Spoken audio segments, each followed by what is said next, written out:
அடுத்து வரும் நிகழ்ச்சியானது ஜாய்ஸ் மேயர் ஊழியங்களின் நண்பர்கள் மற்றும் பங்காளர்களால் தாங்கப்படுகிறது.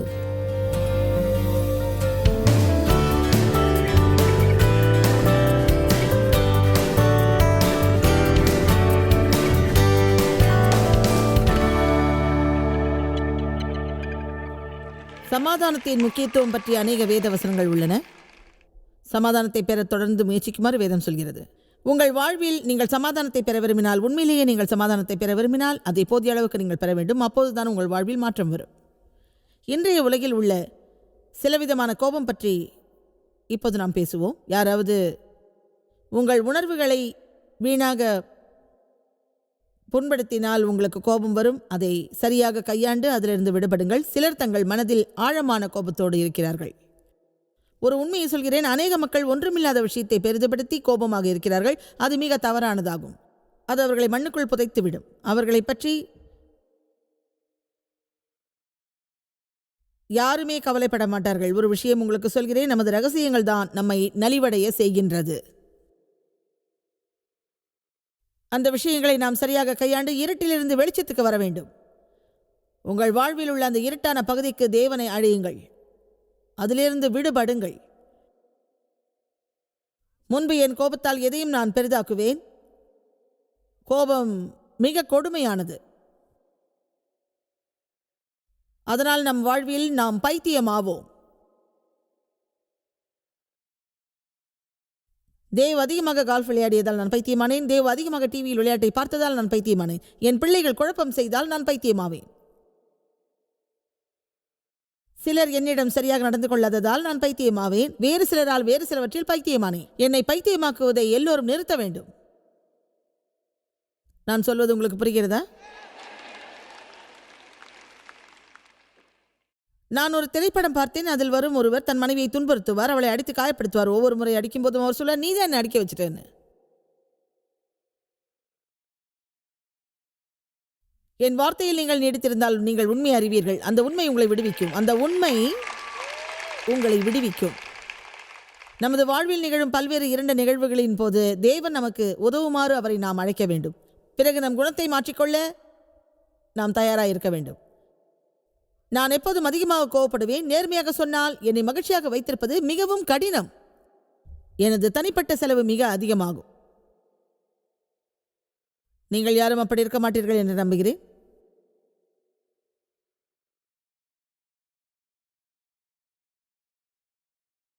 உண்மையிலேயே என் குழந்தை பருவத்திலிருந்தே நான் ஒரு கோபக்காரி. எனது கோபம் மிக ஆழமானது. ஏனென்றால் என் குழந்தை பருவத்தில் நான் தவறாய் நடத்தப்பட்டேன். என் குழந்தை பருவம் திருடப்பட்டது. நான் ஒரு குழந்தையாக எப்போதும் இல்லை. அது நான் தவறாக நடத்தப்பட்டதால் மட்டுமல்ல, என் வளர்ப்பு அப்படிப்பட்ட ஒரு அவமானத்துக்குரியது. ஒரு அவமான சின்னமாக நான் இருந்தேன். என் தந்தை என்னிடம் தவறாக நடந்ததால் என் வாழ்க்கை அவமானத்தோடு தொடங்கியது. பிறகு ஒரு விஷயத்தை நான் புரிந்து கொண்டேன். அப்போது நான் நினைத்தேன், என்னிடம் ஏதோ தவறு இருப்பதால் தான் என் தந்தை இப்படி நடந்து கொள்கிறார். எனவே அது என்னுடைய தவறுதான் என்று நினைத்தேன். அது என் தவறுதான். பல ஆண்டுகளாக அது என் தலையில் ஒலிக்கிறது. என்னிடம் என்ன தவறு? என்னிடம் என்ன தவறு? என்னிடம் என்ன தவறு? நான் வீட்டை விட்டு வெளியேறியதால் இனிமேல் எனக்கு எந்த பிரச்சனையும் இருக்காது என்று நினைத்தேன். ஆனால் அது என்னை விட்டு நீங்கவில்லை. எனவே தேவனிடம் அதை ஒப்படைப்பது நல்லது என்று நினைத்தேன். அதனால் பரிசுத்த ஆவி நமது பிரச்சனைகளின் காரணத்தை தெரிவிக்கும். அதை நாம் புரிந்து கொள்வது ஒரு அற்புதமாகும்.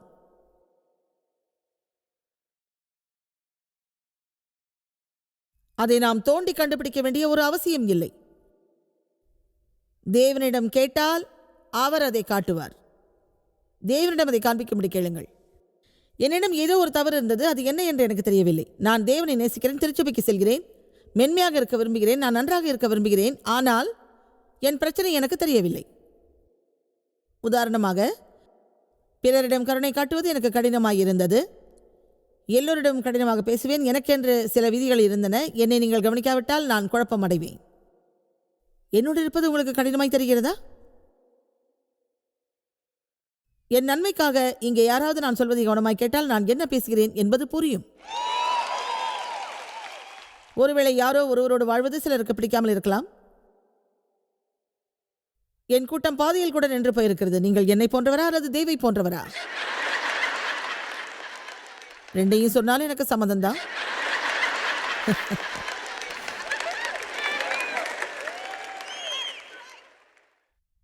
பிறகு அதற்கான காரணத்தை அவர் கூறினார். தேவனே, எனக்கு ஏன் இந்த நிலைமை? என் இருதயம் ஏன் கடினமாக உள்ளது? உண்மையிலேயே நான் மென்மையாக இருப்பதற்கு பயந்தேன். ஏனென்றால் நான் எங்கே சென்றாலும் தவறாக நடத்தப்படுவேன் என்று நினைத்தேன். என்னை மெய்ப்பித்து காட்டுவதற்காக தேவனை விசுவாசித்தேன். ஒருவேளை அது நடக்கவில்லை என்றால் எல்லோரும் சேர்ந்து என்னை கீழே தள்ளி விடுவார்களோ என்று பயந்தேன். நமது அட்டவணையின்படி நாம் காரியங்களை செய்வோம். அதன் பிறகு தேவனின் உதவியை நாம் கேட்பது சரியாக இருக்கும். உங்களிடம் ஒரு கேள்வி கேட்கிறேன். நீங்கள் நினைப்பதெல்லாம் நடக்குமா? இல்லை என்று நான் சொல்வேன். இல்லை, அது நடக்காது. நாம் எல்லோரும் தினமும் ஒரு குழியை வெட்டுகிறோம்.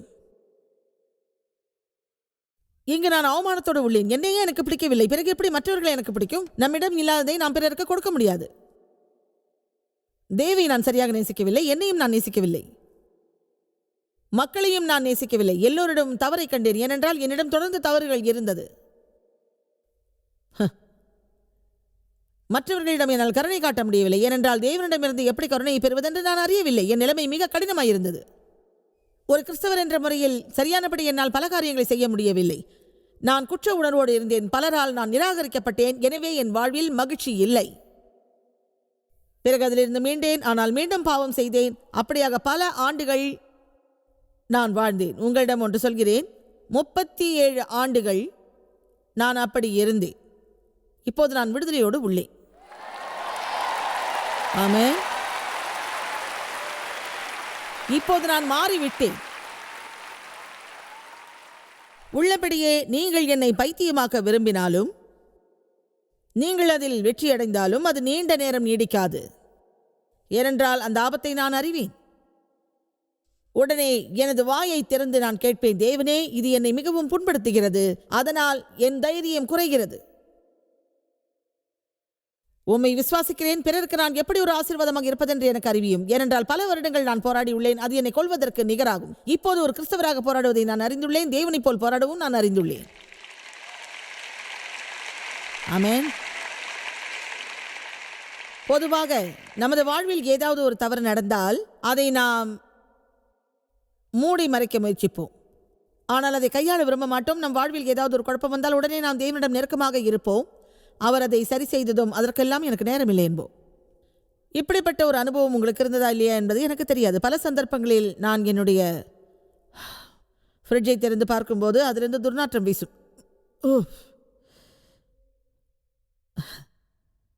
அதன் கதவை மூடுவேன். அடுத்த வாரம் அப்படி இருக்காதுன்னு நினைப்பேன்.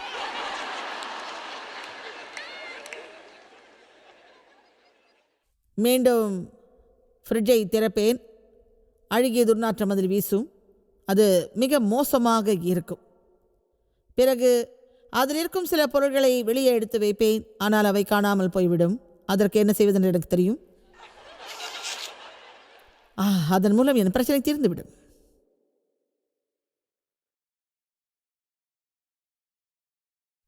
உங்களில் சிலர் என்னைப் போலவே துர்நாற்றத்தை போக்க வாசனை திரவியத்தை அடிப்பீர்கள்.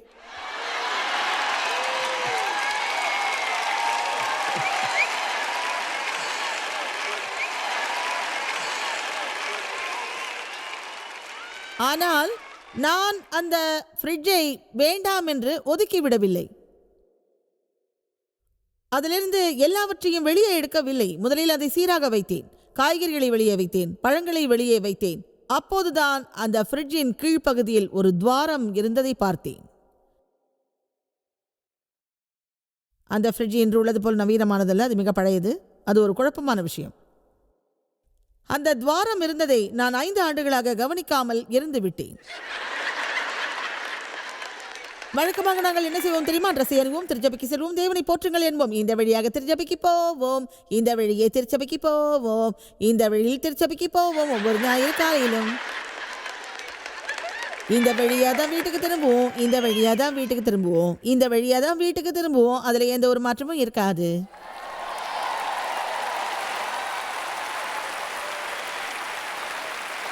கேளுங்கள்.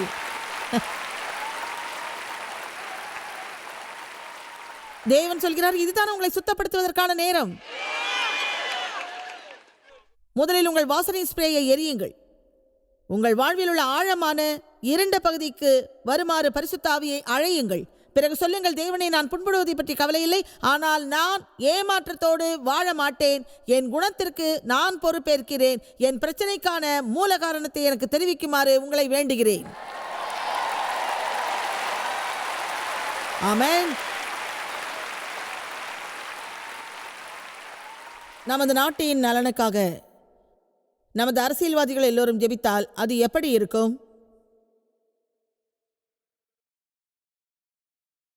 ஒரு ஜெபக்கூட்டத்தில் அவர்கள் சொல்வார்கள், தேவனே, இந்த உலகில் இன்று நடைபெறும்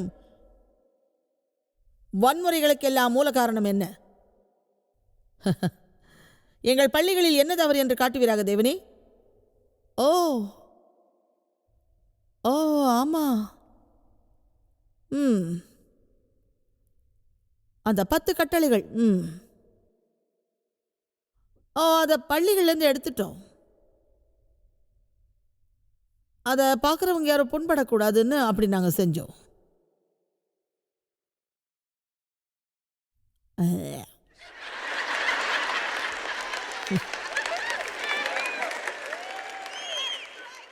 அது ஏன் தெரியுமா? இது போன்ற பிரச்சனைக்கான ஒரு குழு எங்களிடம் உள்ளது. அது ஒரு விசேஷமான குழு. மேலும் எங்களிடம் ஒரு ஆய்வுக்குழுவும் உள்ளது. அது மட்டுமல்லாமல் ஒரு வல்லுநர் குழுவும் உள்ளது. நமக்குள்ள சில பிரச்சனைகள் தொடர்ந்து மேலும் மேலும் அது மோசமாகிவிடும். அதற்கான விடை தேவனிடம் உள்ளது. அதை நீங்கள் அறிந்து செயல்படுத்துங்கள். அதை முதலில் செய்யுங்கள். சிலரிடம் உள்ள தவறுகள் ஒரு குழந்தை ஜெபிப்பதை தடுத்துவிடும், அல்லது அவர்கள் கையில் உள்ள பைபிளை பறித்துவிடும்.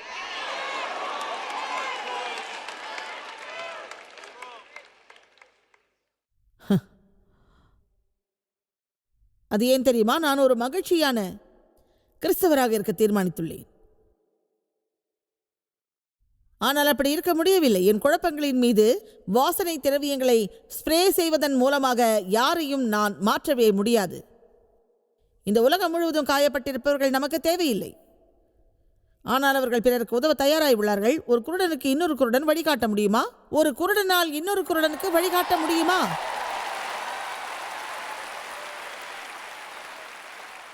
உங்களிடம் ஒரு விஷயம் சொல்கிறேன். என் நற்செய்தி வேடிக்கையானது. உங்கள் வீட்டுக்கு சென்று ஒரு நல்ல ஜெபத்தை ஜெபியுங்கள். தேவன் உங்கள் குறைகளை விலக்கி வைப்பார். பிறகு நல்ல விஷயங்களில் நீங்கள் ஈடுபடுங்கள். முதலில் இது நல்லதா இல்லாவிட்டாலும் பிறகு போக போக அது நிச்சயமாக சரியாகிவிடும். அது ஏன் தெரியுமா? பிறகு என்பது வரப்போவது. உங்களிடம் ஒன்று கேட்கிறேன். இன்னும் 1 வருடம் கழித்து இப்போது உள்ளது போல் நீங்கள் இருக்க விருப்பமா? ஆக இந்த வருடம் அதன் வழியில் செல்லட்டும். புரிகிறதா? இன்று வீட்டுக்கு செல்லுங்கள். இந்த வருடம் போகிறபடியே போகட்டும். நாம் ஆழமாக சென்று குழப்பங்களின் வேரை அறிவோம். அதில் இருக்கும் களைகளை எல்லாம் அகற்றுவோம்.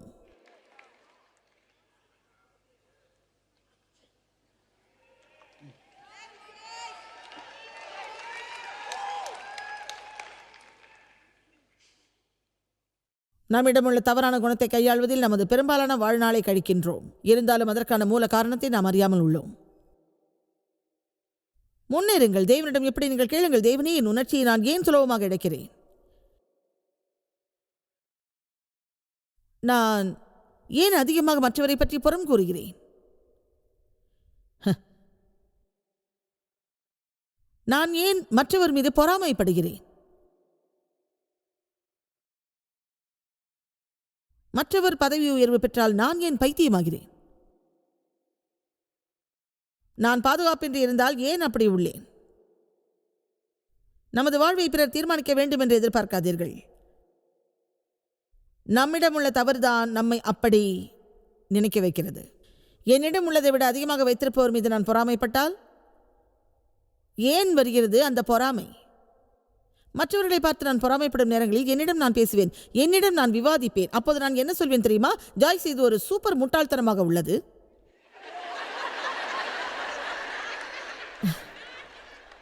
ஜாய்ஸ், உன்னால் எப்படி எல்லார் மீதும் பொறாமையாக இருக்க முடிகிறது? உன்னால் எப்படி பிறர் மீது பொறாமையாக இருக்க முடிகிறது. நம் ஒவ்வொருவருக்குமான திட்டம் தேவனிடம் உள்ளது என்பதை அப்போது நான் நினைப்பேன். பிறருக்கு அவர் என்ன செய்கிறார் என்று பார்ப்பது என் வேலை அல்ல. அதற்கு எனக்கு நேரமும் கிடையாது. எனக்கு அவர் என்ன செய்கிறார் என்பது மட்டும்தான் என் எதிர்பார்ப்பு. பிசாசுக்கு பதில் சொல்வதை அறியுங்கள். உங்கள் தலையில் அவன் பொய்களை வைத்தால் அது உங்களை நம்ப வைப்பதாக இருக்கும். அப்போது வாய் விட்டு சொல்லுங்கள், தேவன் என் பதவி உயர்வுக்கு பொறுப்பு. அவர் ஒன்றை உயர்த்துவார், மற்றொன்றை கீழே இறக்குவார். என் வார்த்தையை அறிந்தவர்கள் விசுவாசத்தோடு பேசுவார்கள் என்று வேதம் சொல்கிறது.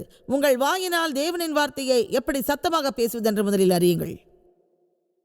பல வருடங்கள் நான் திருச்சபையில் இருந்ததால் அநேக விஷயங்களை அறிந்தேன். என் வீட்டை சுற்றியபடி என்னோடு நான் பேசுவது முட்டாள்தனமானது என்று அப்போது நினைத்தேன். ஆனால் என்னோடு பேசினேன், இப்படித்தான் பேசினேன். என் வாழ்வில் மிக நலிவடைந்து நான் களைத்து விட்டேன். ஆமா ஆமா ஆமா ஆமா அதுதான் நான். எல்லாத்துலேயும் நான் ரொம்ப தவறாக இருக்கேன். உங்களிடம் ஒரு கேள்வி கேட்கிறேன். உங்கள் வாய் இன்னும் காப்பாற்றப்படவில்லையா?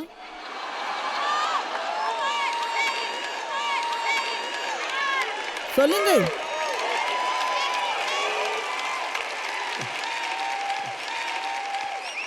உங்கள் ரட்சிப்பு உங்கள் வாயை அடைந்துள்ளதா?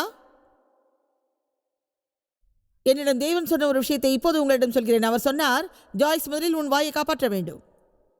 உன் ரட்சிப்பு இன்னும் உன் வாயை அடையவில்லை. என்னிடம் உள்ளதை எல்லாம் என்னால் சாப்பிட முடியாது. நான் மகிழ்ச்சியோடு இருக்க எனக்கு கட்டுப்பாடு அவசியம் என்றால் அது ஏன்? எப்போதும் என் வழியில் தான் செல்ல வேண்டும், இல்லாவிட்டால் நான் மகிழ்ச்சியாக இருக்க முடியாது என்றால் அது ஏன்? என் பிரச்சனைக்கு நான் தான் பொறுப்பேற்க வேண்டும், நீங்களும் தான். நீங்கள் கோபமாக இருந்தால் இப்படி சொல்லுங்கள், நான் கோபமாக உள்ளேன். அடிக்கடி நான் பைத்தியமாகிறேன், அது சரியல்ல. தேவன் அதை விரும்பவில்லை. தேவனே அதன் மூல காரணத்தை எனக்கு அறிவியும். நான் மாறிட விரும்புகிறேன். எனக்கு மாற்றம் தேவை. நான் பழைய பழக்கங்களை கைவிடாமல் அதன் மீது ஒரு மதம் சார்ந்த முத்திரையை போட முடியாது. நான் திருச்சபைக்கு செல்கிறேன். இன்றைய உலகில் உள்ள ஒரு மகத்தான பிரச்சனையை நாம் புரிந்து கொள்ளவில்லை. அநேக மக்கள் கிறிஸ்தவர்கள் என்று தங்களை கூறுகிறார்கள், ஆனால் யாரும் அப்படி இருப்பது இல்லை.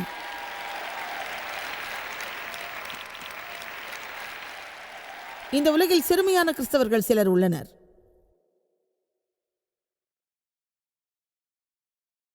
லூக்கா 5வது அதிகாரம் சொல்கிறது, ஒருவனும் புதிய ஆடையை பழைய ஆடையோடு இணைக்க மாட்டான். ஒருவனும் புதிய திராட்சை ரசத்தை பழைய குடுவையில் ஊற்ற மாட்டான். நமது உள்மனம் மாறாத போது நாம் விரும்புவதை செய்யவே முயற்சிக்கின்றோம். பிறகு பழைய மதம் சார்ந்த குணத்தை நம் மனதில் மூடி மறைக்கிறோம். எனவே நீங்கள் பழைய மனிதனை விட்டு புதிய மனிதனை தரியுங்கள். கோபத்தை எறியுங்கள், அன்போடு இருங்கள். ஒரு விஷயத்தை தெளிவுபடுத்துகிறேன். தேவனின் கருணையும் கிருபையும் இல்லாமல் நம்மால் எதுவும் செய்ய முடியாது. எனவே நீங்களாக எதையும் செய்யாதீர்கள். உங்கள் வீட்டுக்கு சென்றதும் ஒரு மாற்றத்தை எதிர்பார்க்காதீர்கள். இப்படி சொல்லுங்கள், தேவனே, தெளிவாக நான் சொல்கிறேன், நீர் இல்லாமல் என்னால் எதுவும் செய்ய முடியாது. என் சுய கட்டுப்பாடு மட்டும் போதாது, என் மன உறுதி மட்டும் போதாது, தேவனை தவிர வேறு எதுவும் எனக்கு உதவாது. நீங்கள் தேவனிடம் உதவி கேட்டால் ஒரு குறிப்பிட்ட காலம் வரை அவர் எதுவும் செய்யவில்லையே என்று நீங்கள் உணரலாம். அப்போது நீங்கள் உறுதியோடு இருந்து சொல்ல வேண்டும், தேவனே, நான் மாம்ச இச்சைப்படி இல்லை, எனது பிரச்சனை என்னவென்று எனக்கு காட்டும், எனக்கு தேவைப்படும் கிரியை செய்யுமாறு உம்மிடம் நான் கேட்கின்றேன். கிருபை பற்றி நிறைய போதிக்கிறேன். கிருபை என்பது முயற்சிக்கு எதிரானதல்ல, அது சுயநலத்துக்கு எதிரானது.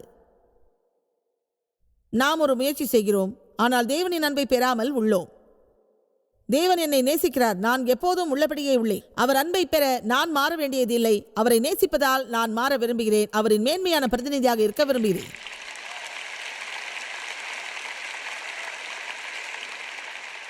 நான் கோபத்தில் நீடித்திருப்பேன். ஒரு வாரத்தில் 2, 3, 4 முறை கூட கோபமாக இருப்பேன். ஆனாலும் நான் பரலோகம் செல்வேன்.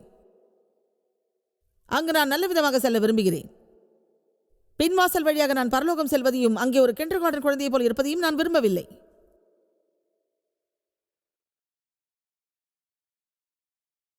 ஆமென்.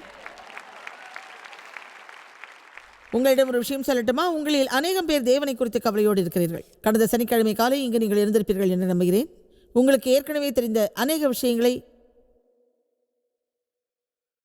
நான் மீண்டும் உறுதி செய்தேன். அதை பற்றி இன்று நான் போதிக்கப் போவது இல்லை. இந்த உலகில் உள்ள லட்சக்கணக்கான மக்கள் 70 மொழிகளில் ஒளிபரப்பாகும் இந்த நிகழ்ச்சியை டிவியில் பார்த்து கொண்டிருக்கிறார்கள். அது போதும் எனக்கு.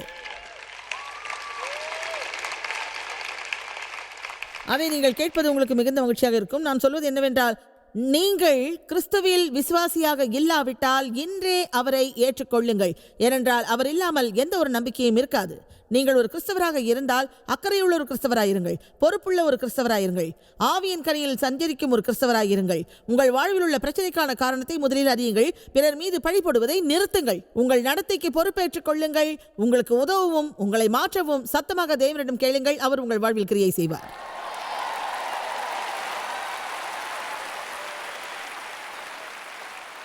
இதோ இப்போது இங்கு உள்ளவர்களும் இந்நிகழ்ச்சியை டிவியில் பார்ப்பவர்களும் இவ்வாறு ஜெபியுங்கள். தேவனே, உமது விருப்பப்படியே நான் இருக்க விரும்புகிறேன்.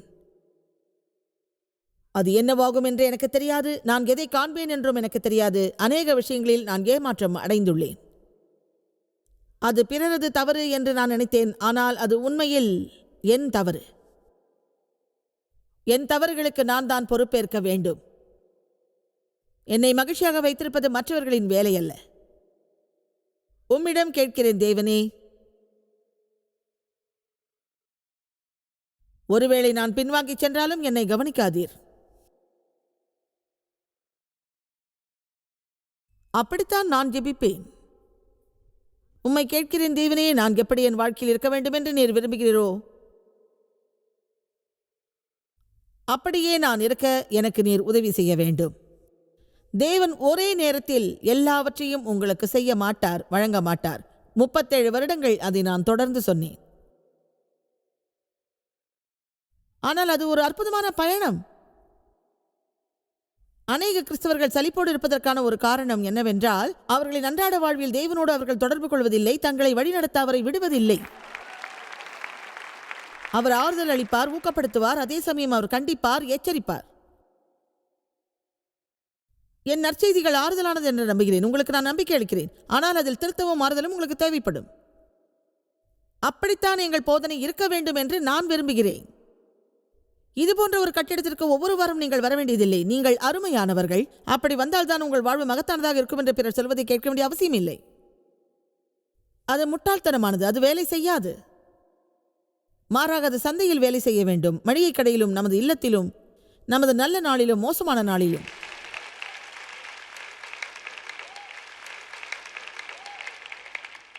சில கோபமான குடும்பத்திலிருந்து சில கோபமான மனிதர்கள் வருகிறார்கள். அவர்கள் கோபம் வளர்வதை மட்டுமே அறிந்துள்ளார்கள். சில நேரங்களில் நாம் அறிந்ததை அறியாதது போல இருப்பது நல்லது.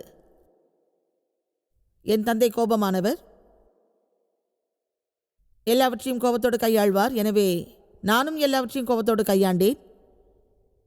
என் பிள்ளைகளையும் கோபப்படுத்தினேன்.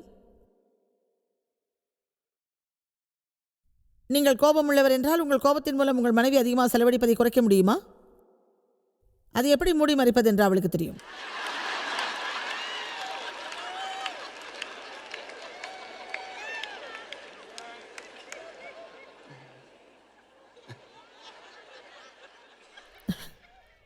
உங்கள் கோபத்தின் மூலம் உங்கள் கணவர் அதிக நேரம் டிவி பார்ப்பதை தடுக்காதீர்கள். உங்கள் மைத்துனர்களிடம் கோபப்படுவதற்கு பதிலாக உங்கள் பிள்ளைகளை கிறிஸ்துமஸ் அன்று வீட்டுக்கு வருமாறு அழையுங்கள்.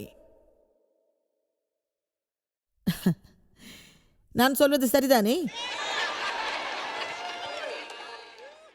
என்னுடன் நீங்கள் கிறிஸ்துமஸ் அன்று இல்லை என்றால் என்ன நடந்துவிடும்? என்னவென்று சொல்கிறேன்? என் பிள்ளைகளை நான் சுதந்திரமாக நடத்துவேன். அவர்களிடம் சொல்வேன், நீங்கள் விடுமுறையை மகிழ வேண்டும். அதற்காக எந்த ஒரு விதியையும் நீங்கள் பின்பற்ற வேண்டாம். நீங்கள் வருவது எனக்கு மகிழ்ச்சியானது. உங்களால் 1 மணி நேரம் இருக்க முடிந்தாலும் வாருங்கள், 30 நிமிடங்கள் இருக்க முடிந்தாலும் வாருங்கள், நாள் முழுவதும் இருப்பதானாலும் வாருங்கள். நான் உங்களை நேசிக்கிறேன்.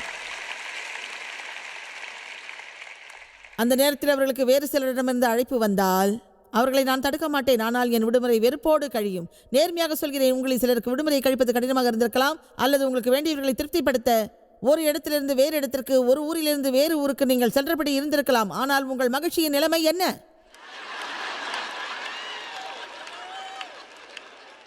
ஒவ்வொரு கிறிஸ்துமஸின் போதும் பிறருக்கு பரிசுகள் வழங்கி கிறிஸ்துமஸை பிரமாதமாக கொண்டாடுவதற்காக நீங்கள் யாரும் கடனாளியாகாதீர்கள்.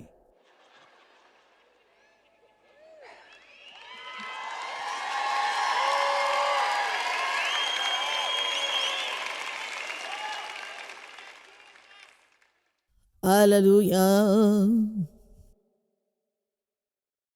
நம் தேவைகள் நிறைவேறாத போது நமக்கு கோபம் வரும். என் தேவையை நீ நிறைவேற்றி என்போம்.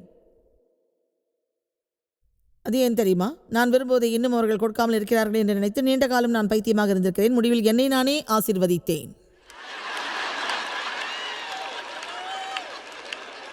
நான் விளையாடவில்லை. நான் விரும்பியபடி தேவன் எனக்கு ஒரு பரிசை வழங்காவிட்டால் மகிழ்ச்சியாக நான் வெளியே சென்று அதை வாங்குவேன். புரிகிறதா?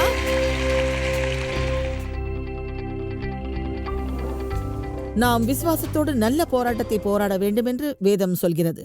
நாம் ஒரு கிறிஸ்தவராக பல வழிகளில் ஒரு போராட்டத்தை போராடுவோம். அது நீங்கள் நினைப்பதற்கு மாறாக இருக்கும். உதாரணமாக, நாம் ஒரு கிறிஸ்தவராக போராடும் போது தேவனை விசுவாசித்து எல்லா சூழ்நிலைகளிலும் நமக்கு உதவுமாறு அவரை வேண்டுவோம்.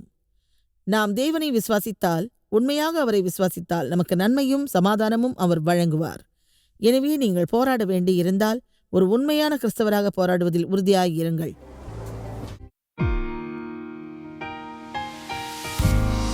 இந்த ஊழியத்தை உலகமெங்கும் சாத்தியமாக்கும் நண்பர்களுக்கும் பங்காளர்களுக்கும் எங்களது நன்றியையும் பாராட்டுகளையும் தெரிவிக்கிறோம். ஒன்றாய் இணைந்து நாம் பசி உழவுகளை போஷித்து உடைகளை கொடுத்து தேசங்களுக்கு சுவிசேஷத்தை சொல்லி வருகிறோம். எங்களை தொடர்பு கொண்டு www.jmmindia.org உங்கள் ஜெப தேவைகள் மற்றும் எங்களின் வெளியீடுகள் பற்றி அறிந்து ஜாய்ஸ் அவர்கள் நிகழ்ச்சிகளை அறிந்து எங்களோடு இணைந்து தேவ அன்பை உலகிற்கு பரவச் செய்யுங்கள். அடுத்து வரும் நிகழ்ச்சியானது ஜாய்ஸ் மேயர் ஊழியங்களின் நண்பர்கள் மற்றும் பங்காளர்களால் தாங்கப்படுகிறது.